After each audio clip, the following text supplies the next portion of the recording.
আপনাদের সামনে কোরআন এবং হাদিসের সম্পর্কে গুরুত্বপূর্ণ বয়ান পেশ করবেন মুফতি আব্দুল আজিজ নোমানী সাহেব। হযরতকে কোরআন হাদিসের গুরুত্বপূর্ণ আলোচনা করার জন্য সবিনয় অনুরোধ জ্ঞাপন করছি। আসসালামু আলাইকুম ওয়া রাহমাতুল্লাহি ওয়া বারাকাতুহু।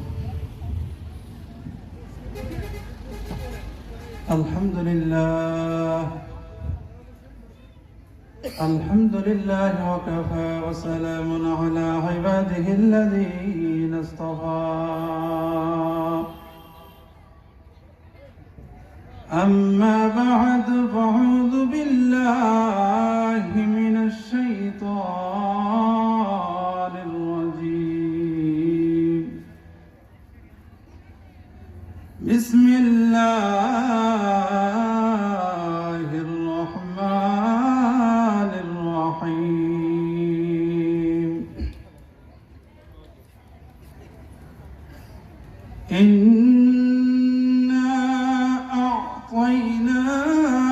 أعطيناك الكوثر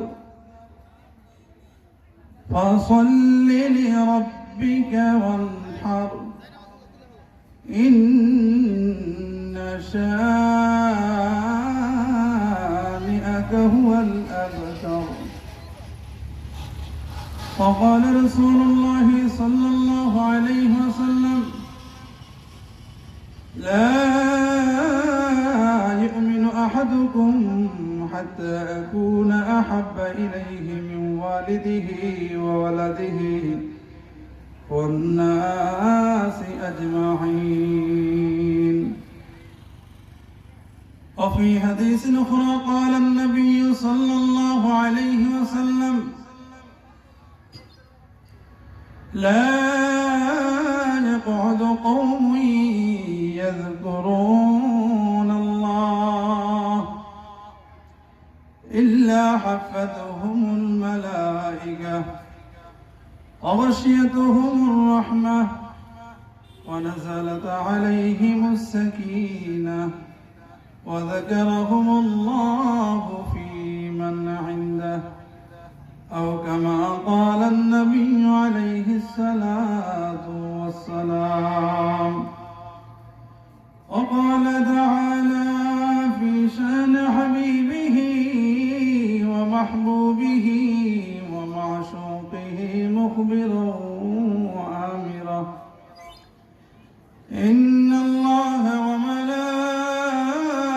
وملائكته يصلون على النبي يا أيها الذين آمنوا صلوا عليه وسلموا تسليما. شكل محبة الشديد درود إبراهيم بولي. اللهم صل على محمد وعلى آل محمد كما صليت على إبراهيم وعلى آل إبراهيم إنك حميد مجيد.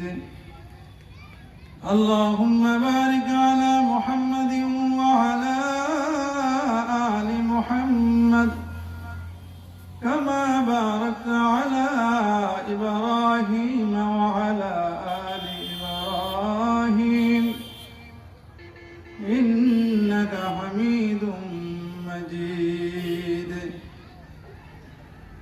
यहाँ हम सब मुसाफिर हैं, यहाँ हम सब मुसाफिर हैं, वही आखिर ठिकाना, कोई आगे रवाना है, कोई पीछे रवाना, कोई आगे रवाना है, कोई पीछे रवाना। अल्हम्दुलिल्लाह। মফিজউদ্দিন ফকির বালক বালিকা কওমি মাদ্রাসার উদ্যোগে ছাত্রছাত্রীদের দিস্তার মন্দি উপলক্ষে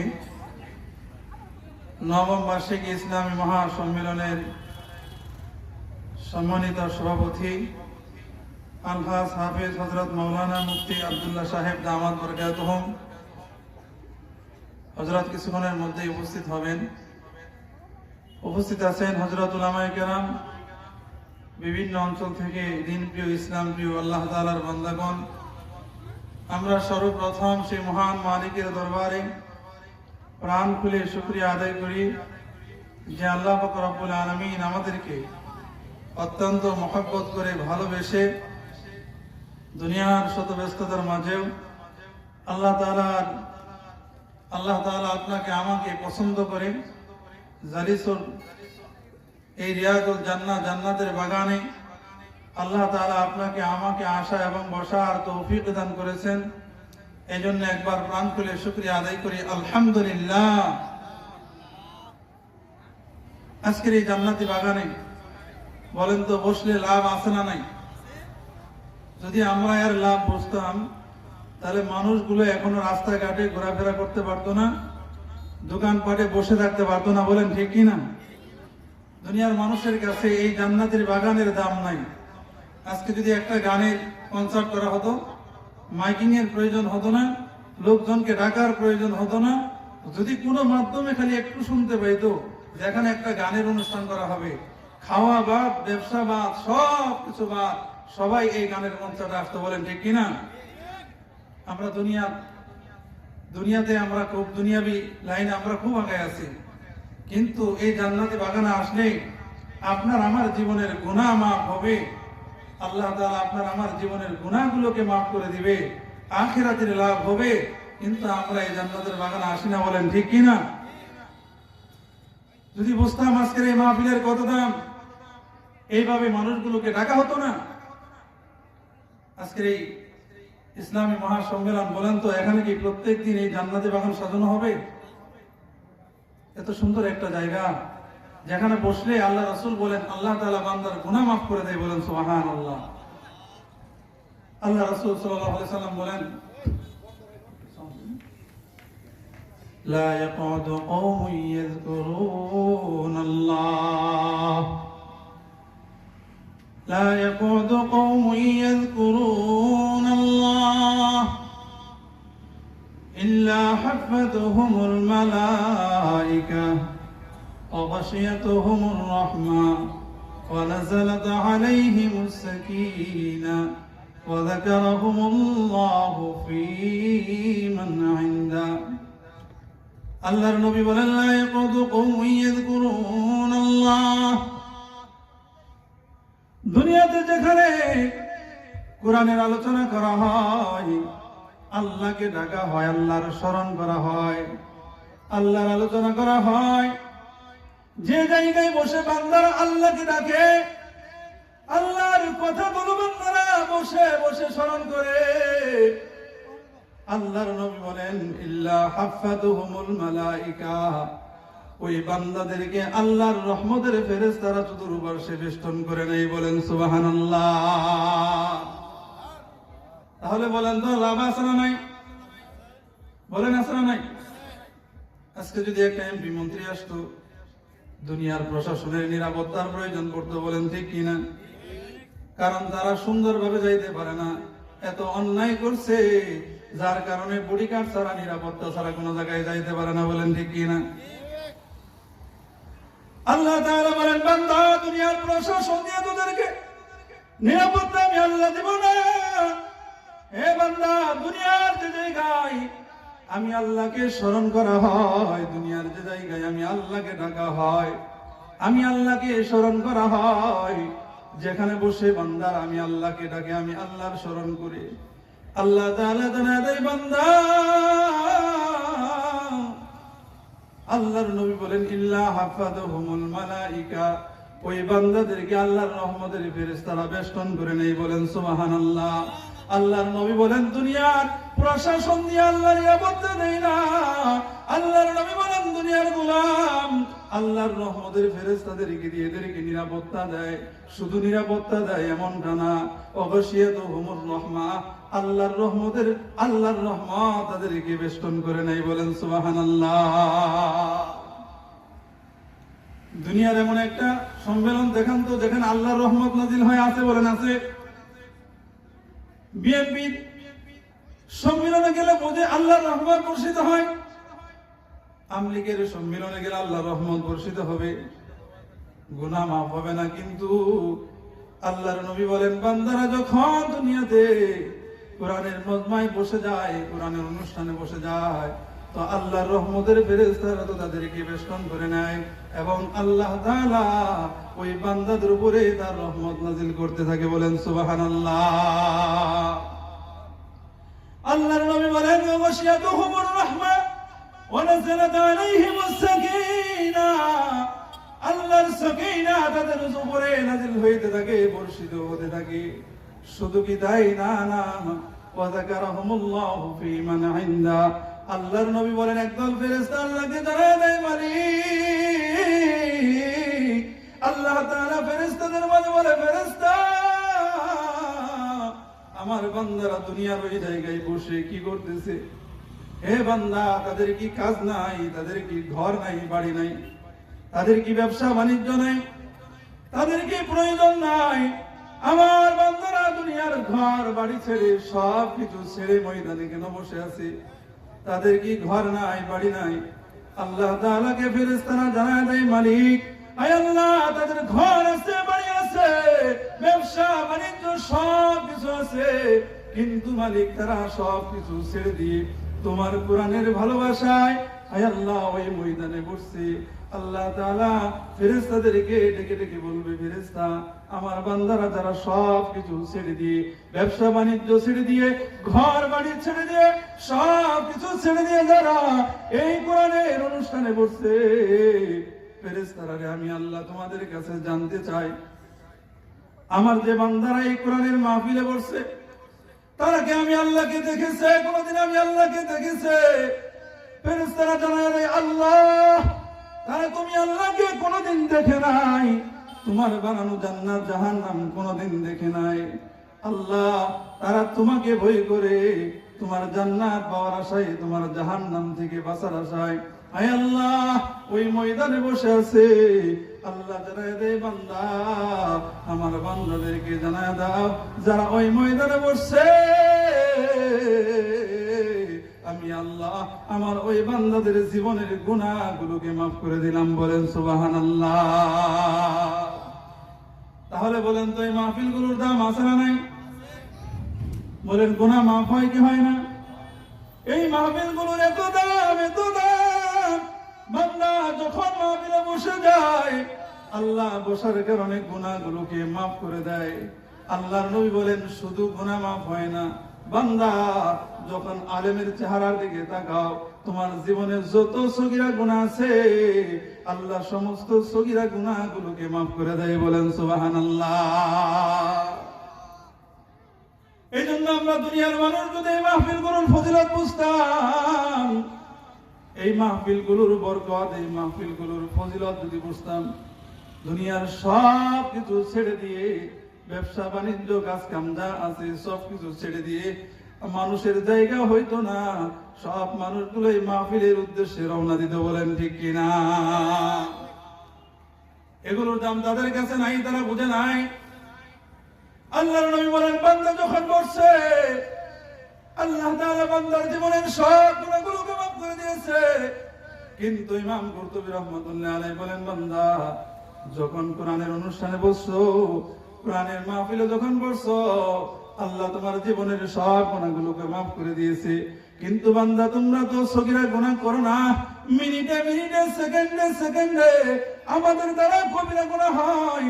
সেকেন্ডে সেকেন্ডে আমাদের দ্বারা কবিরা গুনাহ হয় কি হয় না? বলেন, আমরা তো সগীরা গুনাহ করি না, মিনিটে মিনিটে, সেকেন্ডে সেকেন্ডে আমাদের দ্বারা কবিরা গুনাহ হয়। ইমাম কুরতুবী রাহমাতুল্লাহ আলাইহি বলেন, হে গুলাম, কোরআনের মাহফিলে বসার পর আখিরি মুনাজাতে যদি দুই ফোঁটা চোখের পানি ফেলায়া আল্লাহর কাছে ক্ষমা চাইতে পারো, মালিক তো রহমান, মালিক তো গফফার, আল্লাহর কুদরত অন্তর যদি ঠান্ডা হয়ে যায়, বান্দারে তোমার জীবনের কবিরা গুনাহগুলোকেও মাফ করে দিবে। বলেন সুবহানাল্লাহ। এজন্য বলেন তো, দাম আছে না নাই? এই যে একটু পরপর সুবহানাল্লাহ বলতেছি, বলেন লাভ না ক্ষতি? সওয়াব আছে না নাই? এই যে একটু পরপর সুবহানাল্লাহ বলতেছি, আলহামদুলিল্লাহ বলতেছি, যখন বান্দার জবান দিয়ে একবার সুবহানাল্লাহর আওয়াজ বের হয়, বান্দা যখন বলে সুবহানাল্লাহ, আল্লাহ তাআলা ডাক দিয়ে কই, বান্দা তুমি আমি মালিককে সুবহানাল্লাহ বলেছো, তার মানে তুমি আমি আল্লাহকে পবিত্র বলে ঘোষণা দিয়েছো। বলেন সুবহানাল্লাহ। আল্লাহ বলতেছে, বান্দা তুই আমাকে পবিত্র বলে ঘোষণা দিয়েছিস। হে বান্দা, তুই আমাকে পবিত্র বললেও আমি আল্লাহ পবিত্র। তুই যদি আমি আল্লাহকে পবিত্র না বলো, তাও আমি আল্লাহ পবিত্র। বলেন ঠিক কিনা?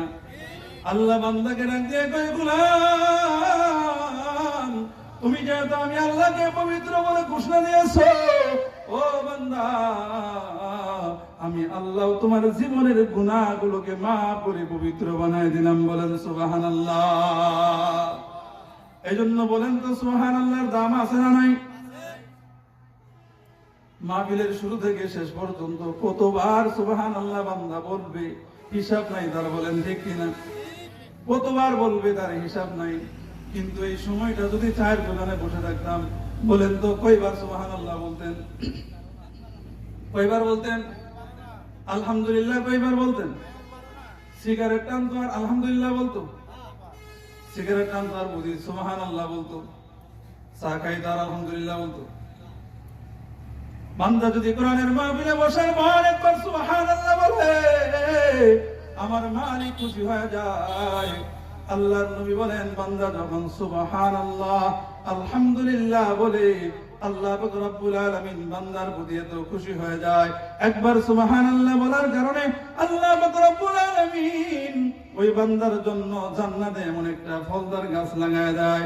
আরবের দ্রুতগামী একটা ঘোড়া যদি বান্দার ওই সুবহানাল্লাহ বলার গাছের ছায়া দিয়ে যদি 100 বছর পর্যন্ত দৌড়ায়, ওই সুবহানাল্লাহ গাছের ছায়া শেষ করতে পারবে না। বলেন সুবহানাল্লাহ।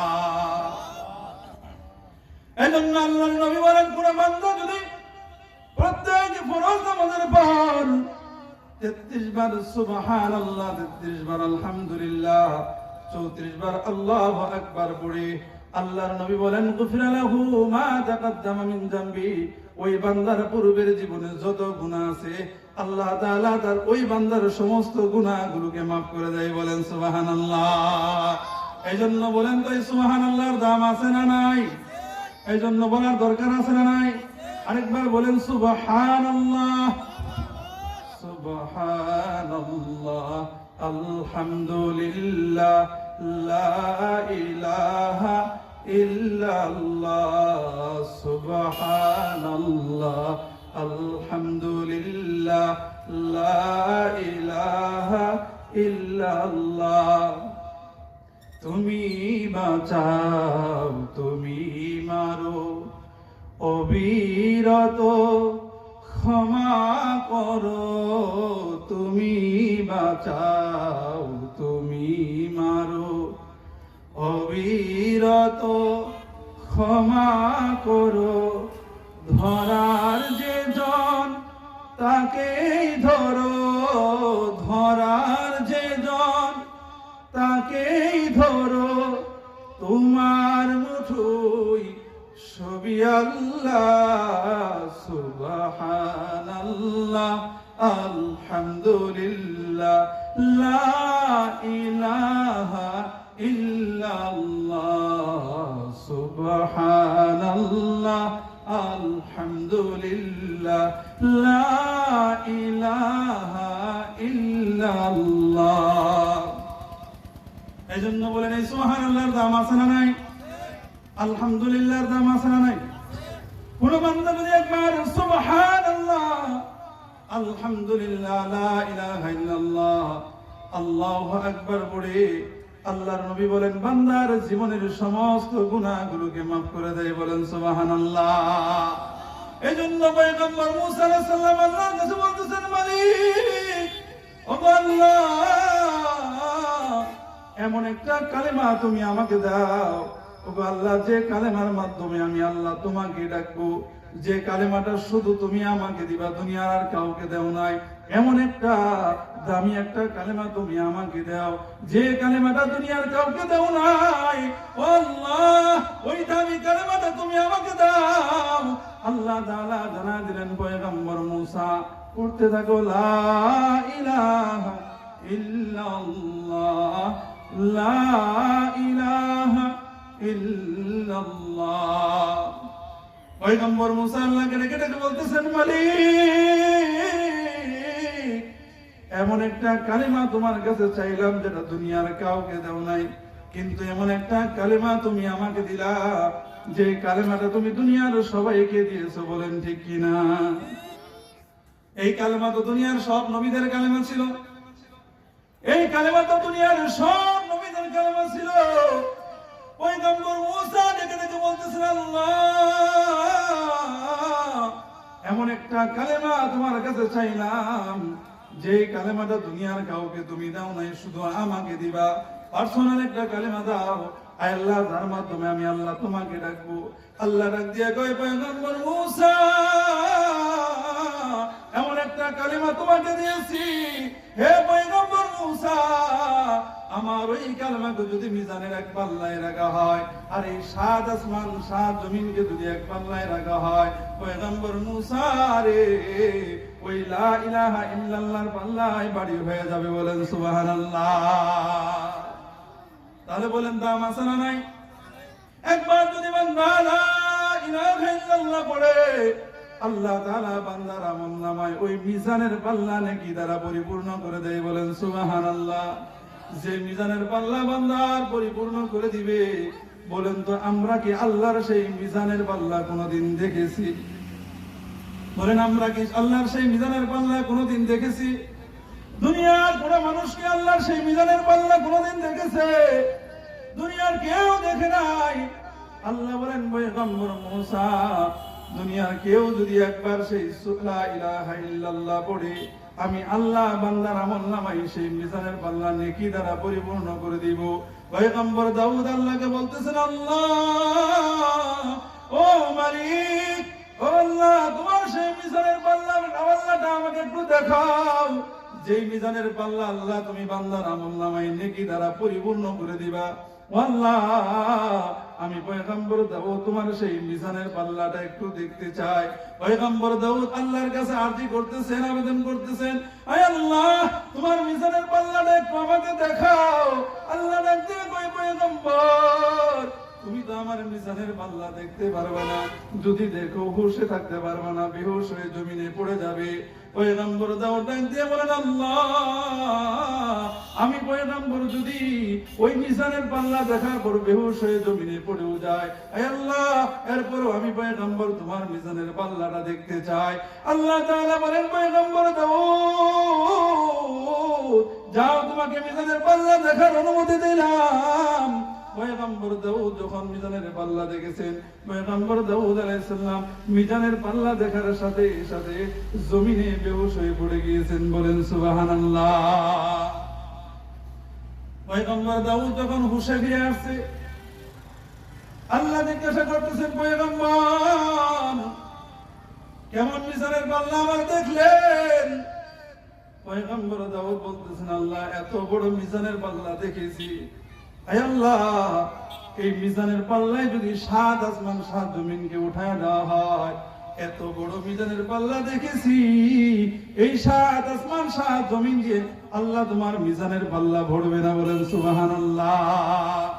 আল্লাহ তাআলা ডাক দিয়ে কই, পয়গম্বর দাউদ, যে মিজানের পাল্লা তুমি দেখেছো 7 আসমান 7 জমিন দিয়ে ভরবে না, কিন্তু দুনিয়াতে আমার এমন কিছু বান্দা আছে, আমার বান্দারা যদি দুনিয়াতে যাওয়ার পর আমি আল্লাহ তাদেরকে যে জবান দিয়েছি, এই জবান দিয়ে যদি বান্দা একবার সুবহানাল্লাহ পড়ে, একবার আলহামদুলিল্লাহ পড়ে, একবার লা ইলাহা ইল্লাল্লাহ পড়ে, আল্লাহু আকবার পড়ে, ও পয়গম্বর দাউদ, যে মিজানের পাল্লা 7 আসমান 7 জমিন দিয়ে পড়বে না, আমার বান্দার জবান দিয়ে যদি এই কালেমাগুলো বের হয়, ও পয়গম্বর দাউদ,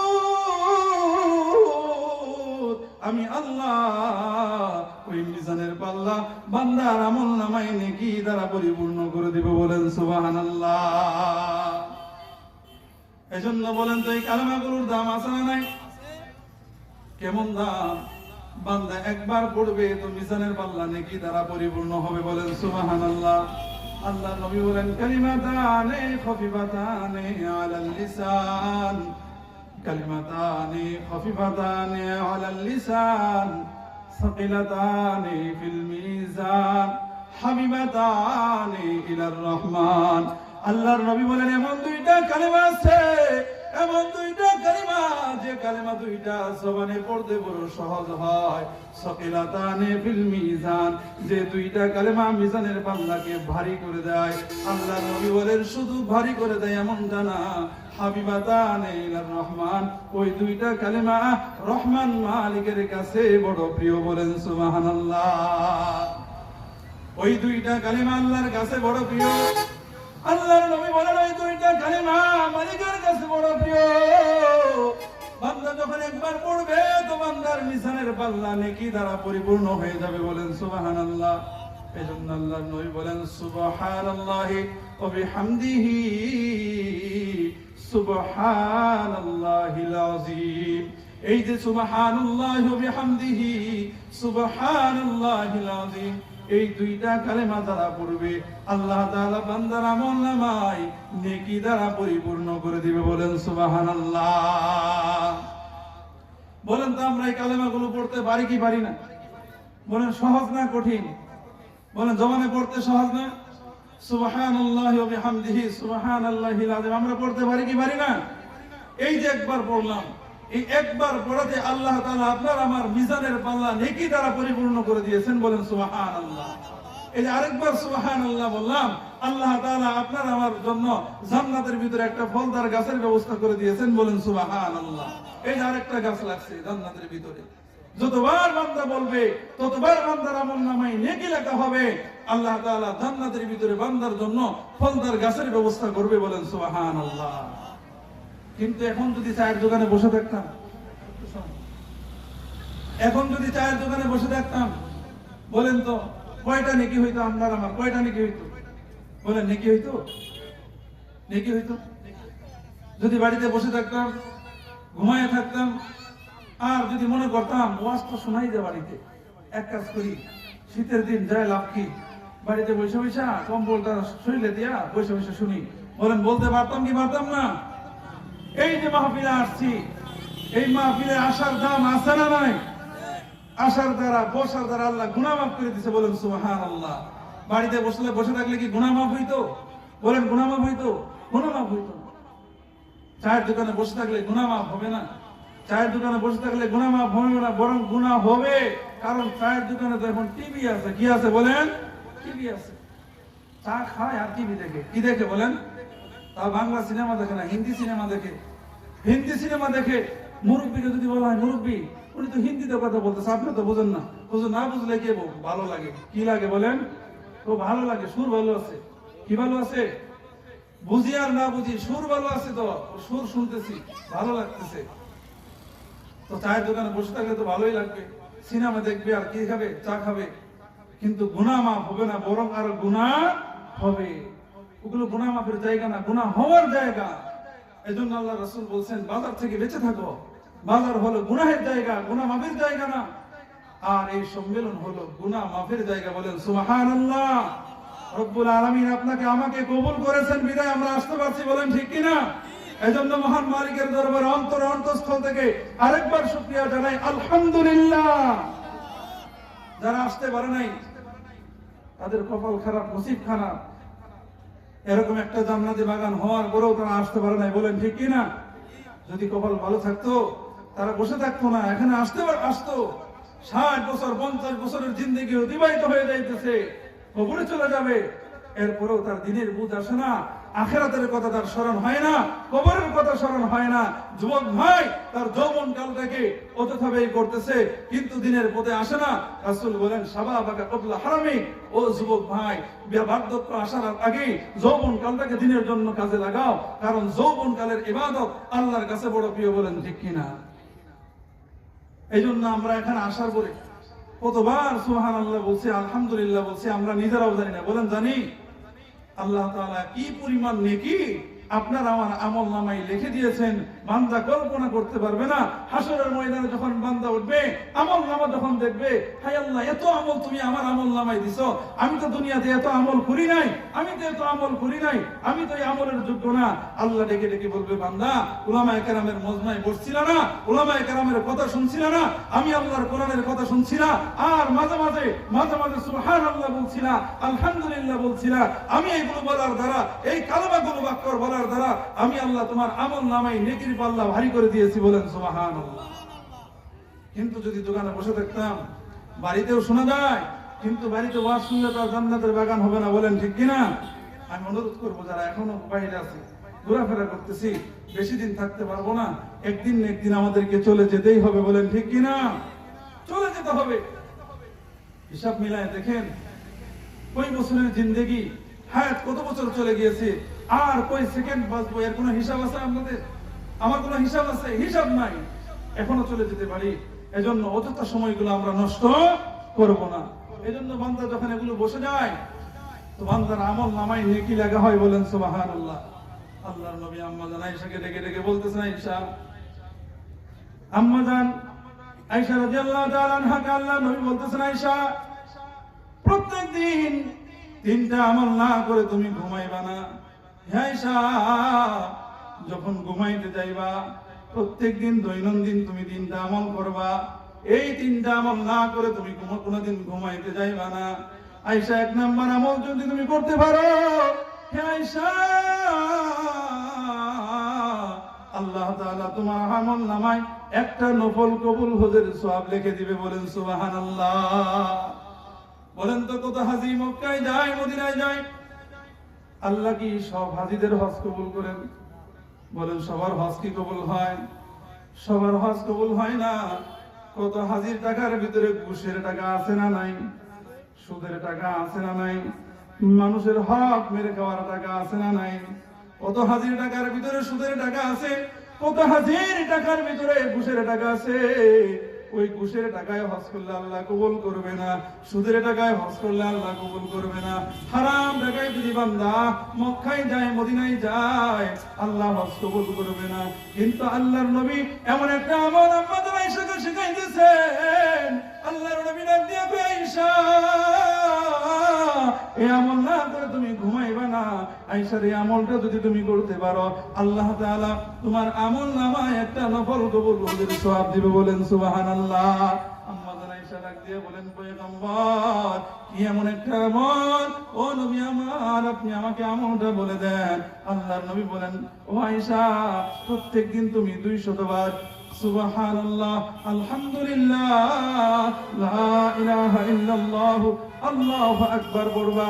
আয়েশা, এই কালেমাগুলো যদি তুমি দৈনন্দিন যদি তুমি 200 বার পড়তে পারো, আল্লাহ তাআলা তোমার আমল নামায় নফল কবুল হজের সওয়াব লিখে দিবে। বলেন সুবহানাল্লাহ।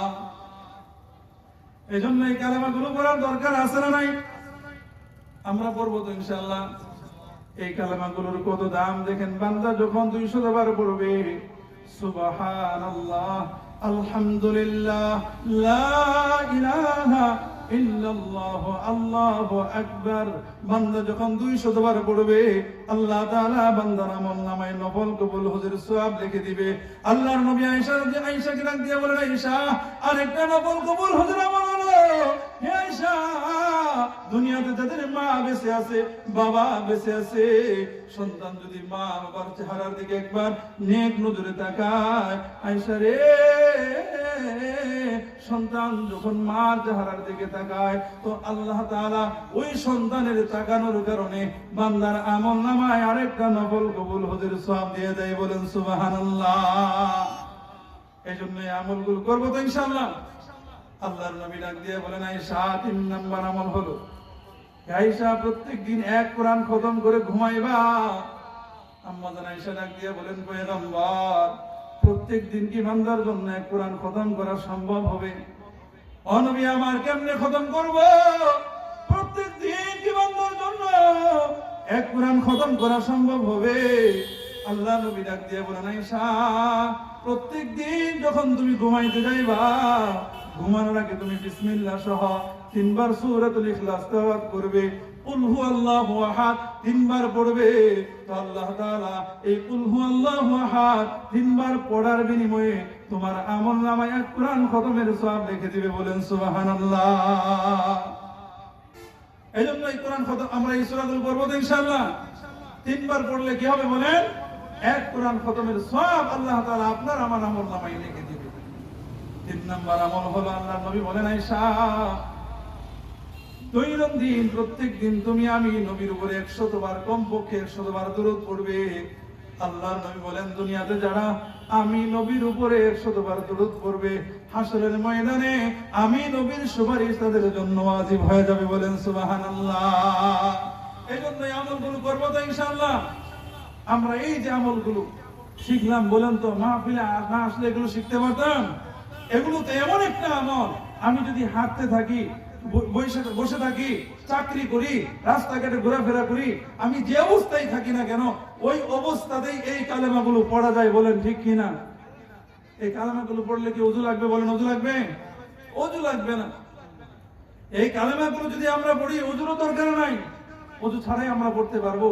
কিন্তু সওয়াব কি পরিমাণ দিছে, বান্দা জবান দিয়ে পড়বে, মানুষ বুঝবেই না যে বান্দা কালেমা পড়তেছে। আল্লাহর নাম বান্দা নিবে, আর আল্লাহ তাআলা বান্দার আমলনামায় নেকি দ্বারা মিজানের পাল্লাকে ভারী করে দিবে। বলেন সুবহানাল্লাহ। আমি আপনাদের সামনে পবিত্র কোরআনুল কারীমের ছোট্ট একটা সূরা তেলাওয়াত করেছি, তো একটু শুনুন।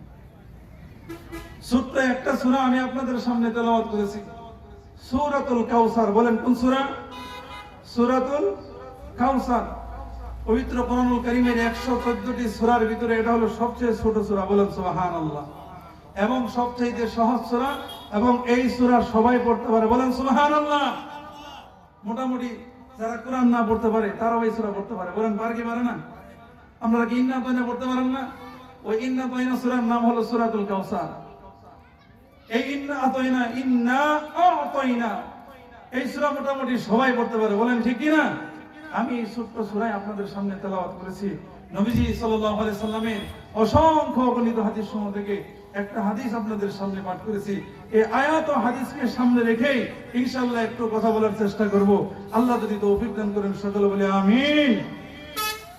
তো আল্লাহ তাআলা পবিত্র কোরআনুল কারীমে 114টি সূরা অবতীর্ণ করেছেন। এই 114টি সূরার ভিতরে সূরাতুল কাউসার হলো সবচেয়ে ছোট একটি সূরা। আল্লাহ তাআলা এই সূরা তার নবীর উপরে অবতীর্ণ করে নবীকে সান্ত্বনা দিয়েছেন, এবং কাফেরদের কথার জবাব আল্লাহ তাআলা দিয়েছেন। বলেন সুবহানাল্লাহ। আমরা প্রথমে এই সূরার শাব্দিক তরজমা শুনবো, এরপরে ইনশাআল্লাহ আল্লাহ যদি তৌফিক দান করেন এই সূরার শানে নুজুলের দিকে যাব ইনশাআল্লাহ। আল্লাহ পাক রব্বুল আলামিন তার পবিত্র কোরআনুল কারীমে সূরাতুল কাউসারের ভিতরে বলতেছেন, বিসমিল্লাহির রহমানির রহিম, ইন্না আ'তাইনাকাল কাউসার ফাসাল্লি লিরাব্বিকা ওয়ানহার ইন্না শানিআকা হুয়াল আবতার। আল্লাহ তাআলা বলতেছেন, নিশ্চয় নবী হে আমার, আমি আপনাকে কাউসার দিয়ে দিয়েছি।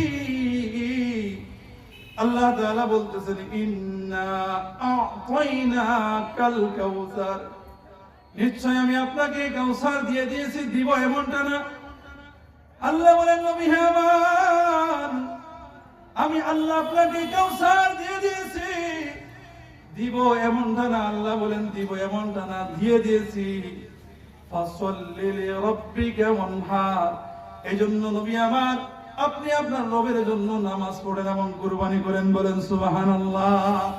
আল্লাহ তাআলা বলতেছেন, ইন্না শানিআকা হুয়াল আবতার। আল্লাহ বলেন, নবী হে আমার, নিশ্চয় আপনার প্রতি যারা বিদ্বেষ পোষণ করেছে, আপনাকে যারা নির্বংশ বলে গালি দিয়েছে, মক্কার কাফির যারা আপনাকে গালি দিয়েছে, হুয়াল আবতার, সেই হলো নির্বংশ। বলেন সুবহানাল্লাহ। আসলে এই সূরার শানে নুজুলের দিকে যায়। আল্লাহ পাক রব্বুল আলামিন এই সূরা তার নবীর উপর অবতীর্ণ করেছেন, আল্লাহর নবীকে সান্ত্বনা দিয়েছেন। এই সূরা অবতীর্ণের মাধ্যমে আল্লাহ তাআলা মক্কার কাফেরদের কথার জবাব দিয়ে দিয়েছেন। আপনার আমার নবী মুহাম্মদুর রাসূলুল্লাহ সাল্লাল্লাহু আলাইহি ওয়াসাল্লাম হাতেমে কাবার সাথে হেলান দিয়ে কান্না করতেছেন, নবীজির চোখ দিয়ে পানি পড়তেছে। আনাস রাদিয়াল্লাহু তাআলা আনহু দেখে আল্লাহর নবীকে বলেন, নবী আমার, আপনার চোখ দিয়ে কেন পানি পড়ে? ও নবী আমার, মক্কার কাফেররা কি আপনাকে কিছু বলেছে? ও নবী আমার, আপনি হাতেমে কাবার সাথে হেলান দিয়ে কান্না করতেছেন। নবী গো, আপনার কি আব্বা আম্মার কথা মনে হয়েছে? আপনি কেন কান্না করতেছেন? আল্লাহর নবীর চোখ দিয়ে পানি পড়তেছে, নবী আমার হাতেমে কাবার সাথে হেলান দিয়ে আছে। আনাস রাদিয়াল্লাহু তাআলা বলতেছে, নবী গো, আপনার চোখে পানি দেখলে আমরা সহ্য করতে পারি না। ও পয়গম্বর, আপনি বলুন মক্কার কোন কাফের আপনাকে গালি দিয়েছে? আমি আনাসকে বলুন, আমি আনাসের জীবন থাকতে তাকে বাঁচতে দিব না। ও নবী আমার, কিন্তু আপনার চোখে পানি দেখলে আমরা সাহাবীরা সইতে পারি না। বলেন সুবহানাল্লাহ। আল্লাহর নবী ডাক দিয়ে বলে, আনাস, তুমি কি জানো না মক্কার কাফেররা আমার সাহাবীদেরকে কত নির্যাতন করতেছে? ঈমান আনার কারণে আমার সাহাবীদেরকে কত শাস্তি দিতেছে। হে আনাস, তুমি কি জানো না ঈমান আনার কারণে মক্কার কাফেররা আমার সাহাবীদেরকে কত কষ্ট দিতেছে? হযরত বিলালকে তারা কত কষ্ট দিয়েছে, উমাইয়া কত নির্যাতন তাকে করেছে। আনাস রে, বিলাল ঈমান এনেছে আর তারা কত কষ্ট দিয়েছে। উমাইয়া একবার তাকে পাহাড়ের উপরে উঠায়, আর একবার নিচে নামায়, চামড়া উঠে পড়েছে। উত্তপ্ত গরম বালুর ভিতরে বিলালকে শোয় রাখছে। রাত্রিবেলা হাতের ভিতরে পেরাক লাগায়, পায়ের ভিতরে পেরাক লাগায় রাখে। বিলালকে তারা কত শাস্তি দিয়েছে, বিলালকে তারা কত শাস্তি দিয়েছে। হে আনাস, ঈমান আনার কারণে বেলালকে তারা কত শাস্তি দিয়েছে, বেলালকে তারা কি পরিমাণ শাস্তি দিয়েছে। বেলাল উমাইয়া ডাক দিয়া কই, বেলাল, ঈমান এনেছো, ঈমান যদি ছেড়ে দাও তো তোমাকে ছেড়ে দেওয়া হবে। হে বেলাল, ঈমান ছেড়ে দাও, আমি বেলাল, আমি উমাইয়া তোমাকে আজাদ করে দিব, মুক্ত করে দিব। বেলাল রাদিয়াল্লাহু তাআলা আনহু ডাক দিয়া কই, উমাইয়া, আমি যে মালিকের উপর ঈমান এনেছি, হে উমাইয়া, আমার জীবন যদিও চলে যায় কিন্তু আল্লাহর উপর থেকে ঈমান ছাড়তে রাজি হব না। বলেন সুবহানাল্লাহ। বেলাল রাদিয়াল্লাহু তাআলা আনহু ডাক দিয়া কই, উমাইয়া, আল্লাহ তো জীবন দিয়েছেন একটা, আল্লাহ যদি আমাকে বারবার জীবন দেয় আর তুমি যদি আমার বারবার জীবন নিয়ে নাও, আমি বিরাট যে রবের উপরে ঈমান এনেছি ওই রবের উপর থেকে ঈমান ছাড়তে রাজি হব না। বলেন সুবহানাল্লাহ। যারা ঈমানের স্বাদ পেয়েছে, ঈমানের স্বাদ যারা বুঝেছে, দুনিয়ার সব কিছু যদিও চলে যায় কিন্তু বান্দা ঈমান ছাড়তে রাজি হবে না। বলেন ঠিক কিনা? এইজন্য মালিক ডাক দিয়ে কয়, ইন্নাল্লাযীনা ক্বালু রাব্বুনাল্লাহ, ইন্নাল্লাযীনা ক্বালু রাব্বুনাল্লাহ সুম্মা ইসতাকামু তাতানাজ্জালু আলাইহিমুল মালায়েকা আল্লা তাখাফু ولا تحزنوا وأبشروا بالجنة التي كنتم توعدون। আল্লাহ বলেন, দুনিয়াতে যারা দুইটা গুণ অর্জন করবে, আমি মালিক ওই বান্দাদেরকে দুইটা পুরস্কার দিব। গুণ যারা দুইটা অর্জন করবে, আমি আল্লাহ তাদেরকে দুইটা পুরস্কার দিব। আল্লাহ ডাক দিয়ে কই, গোলাম, আগে পুরস্কার শুনে নাও, কারণ দুনিয়ার মানুষ লোভী, আল্লাহ পাক ভালো করে জানেন। বলেন ঠিক কিনা? যদি লোভী না থাকতো, নির্বাচনের সময় এক মুষ্টি মুড়ি দেয় আর এক কাপ লাল চা দেয়। কি চা দেয় বলেন? লাল চা দেয়। এই এক কাপ লাল খাওয়ার জন্য আর এক মুষ্টি মুড়ি খাওয়ার জন্য বান্দা মিছিলে মিছিলে ঘুরে ঘুরে বেড়ায়। বলেন ঠিক কিনা? আল্লাহ ভালো করে জানে এরা লোভী। এরা কি বলেন? লোভী।